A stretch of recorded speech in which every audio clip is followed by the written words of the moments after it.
He's got a carbide tooth chainsaw cutting that 24-inch cast iron pipe.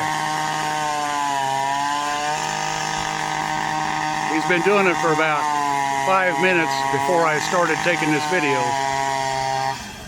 They're down there rearranging this big mess they got so they can shut the water lines off to other places. Anyway, about an inch thick walls on that pipe.